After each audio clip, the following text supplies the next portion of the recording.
Bapak Ibu yang terkasih di dalam Kristus Yesus, tema kita pada pagi hari ini adalah Tuhan mencipta, manusia ikut serta. Apa artinya? Apakah Tuhan mencipta, manusia ikut serta mencipta? Bukan, maksud saya bukan seperti itu ya. Jadi maksud saya adalah Tuhan sudah mencipta dan kita diminta ikut serta di dalam memelihara apa yang Tuhan sudah ciptakan.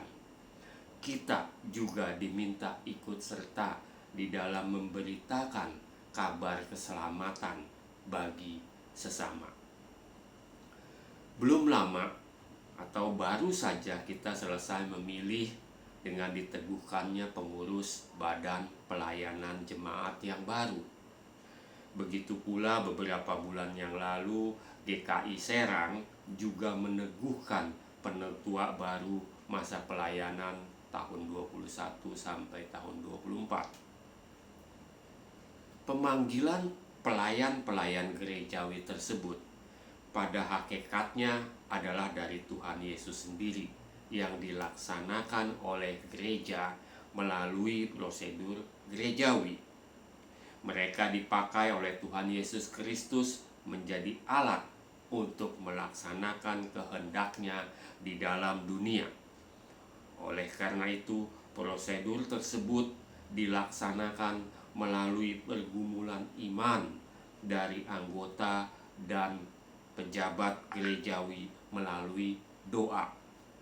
Dengan kata lain, ada campur tangan Tuhan di dalam proses pemanggilan tersebut. Bapak Ibu sahabatku yang terkasih di dalam Kristus, Injil Markus yang pertama ini mau menyampaikan kepada kita bagaimana Allah menyiapkan anaknya Yesus Kristus sedemikian rupa sebelum memulai pelayanannya. Diawali dengan baptisan Yohanes oleh Yohanes Pembaptis di ayat awal, ayat 9 sampai 11. Lalu ada pencobaan di padang gurun, ayat 12 dan 13. Dan setelah itu, Yesus tidak menunda-nunda waktu lagi. Yesus tidak mengulur-ngulur waktu lagi. Yesus segera memulai pelayanannya. Yesus memanggil murid-muridnya yang pertama. Ada Simon, Andreas, Yohanes, Yakobus. Mari kita perhatikan ayat per ayat. Ayat 21. Mereka tiba di Kapernaum setelah hari Sabat mulai. Yesus segera masuk ke dalam rumah ibadat dan mengajar. Kapernaum dalam bahasa Yunani berarti tempat yang nyaman. Di Kapernaum juga banyak sinagoge, yaitu tempat ibadah orang Yahudi. Kalau kita perhatikan di sini Bapak Ibu yang terkasih dalam Kristus, Yesus tidak pergi ke istana kaisar untuk sowan kepada kaisar, tetapi Yesus pergi ke sinagoge. Disinilah Yesus pertama kali mengajar menurut Injil Markus. Kapernaum adalah sebuah kota pantai di tepi barat Laut Galilea yang menjadi pusat industri perikanan, tempat asal murid-muridnya yang pertama yang adalah nelayan. Kalau kita perhatikan juga di sini, Yesus tidak memilih, Yesus tidak memanggil murid-muridnya dari kaum Sanhedrin yang hebat atau dari sekolah-sekolah rabi, melainkan dipilih dari nelayan, dipilih dari kelompok marginal. Bapak Ibu, kita lanjut ke ayat 22. Mereka takjub mendengar pengajarannya, sebab ia mengajar mereka sebagai orang yang berkuasa, tidak seperti ahli-ahli Taurat. Mengapa pengajaran Yesus dikatakan tidak seperti ahli-ahli Taurat? Sebab ahli-ahli Taurat menguraikan hukum Musa dengan cara menghafal. bagaikan anak sekolah yang menghafal pelajarannya, namun tidak mengenalnya dengan baik. Pengajaran mereka bukan berasal dari dalam hati, sebab itu tidak menampakkan kuasa.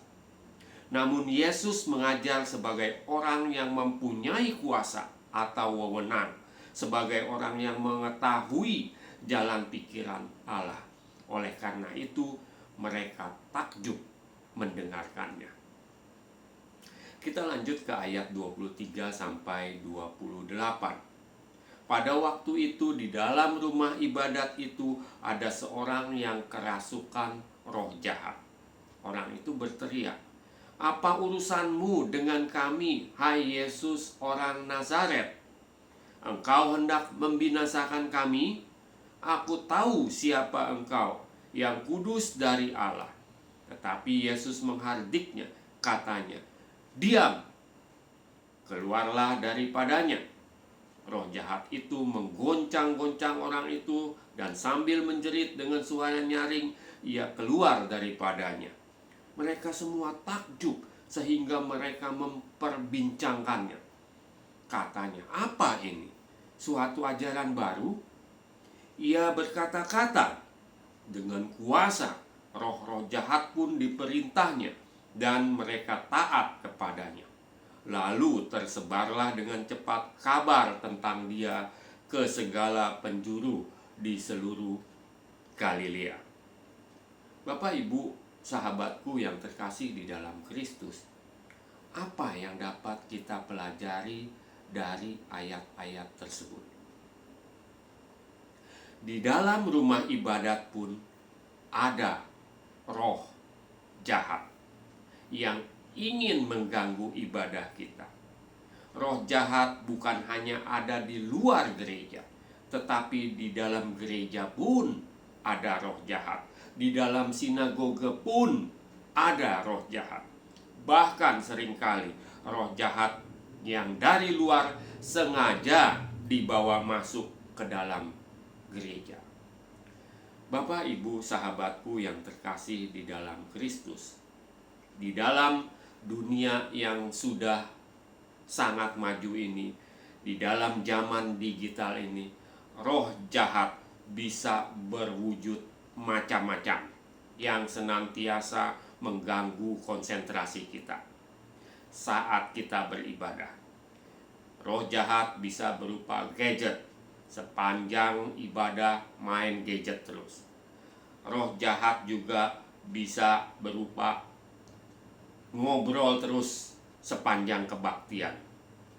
Roh jahat bisa ada yang berusaha untuk mengacaukan eksistensi gereja, memprovokasi jemaat demi memaksakan kehendaknya.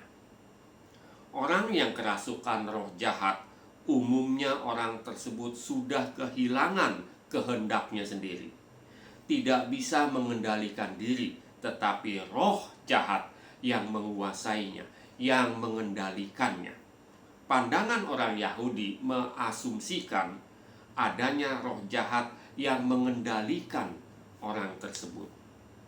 Bapak, Ibu, sahabatku, kalau kita perhatikan, roh jahat ini juga dengan tenang turut beribadah di sinagoge tanpa merasa terganggu. Tetapi kehadiran Yesus membuat roh jahat tidak dapat bertahan di depan mata Yesus karena melihat kesucian Yesus. Itulah sebabnya roh jahat itu berteriak, "Apa urusanmu dengan kami, hai Yesus orang Nazaret?"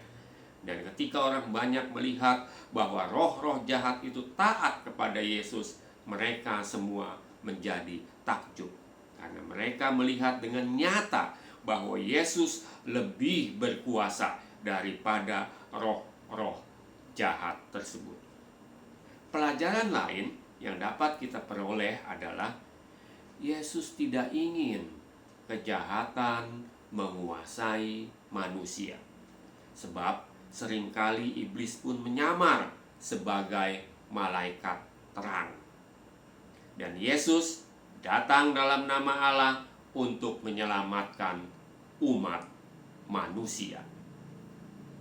Bapak Ibu sahabatku yang terkasih di dalam Kristus, saya ingin mengajak Bapak Ibu semua untuk menyaksikan video singkat berikut ini.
Bapak Ibu yang terkasih di dalam Kristus, film itu menjelaskan kepada kita bahwa ketika kita memutuskan untuk mengikut Yesus, baik sebagai jemaat, sebagai BPJ atau penatua atau pendeta, atau ketika Yesus memilih kita untuk menjadi pelayan-pelayannya, bukan berarti perjalanan kita selalu mulus.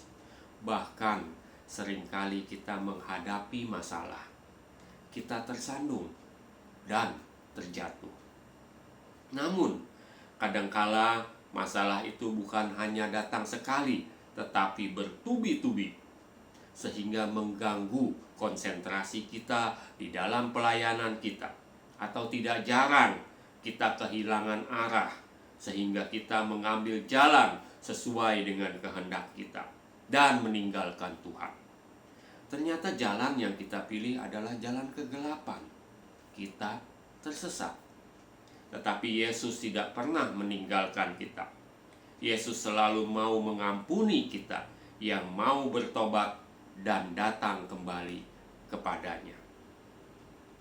Bapak Ibu yang terkasih di dalam Kristus, sebagai pelayan dan hamba Kristus, Apa yang harus kita lakukan ketika kita menghadapi masalah yang datang bertubi-tubi tersebut?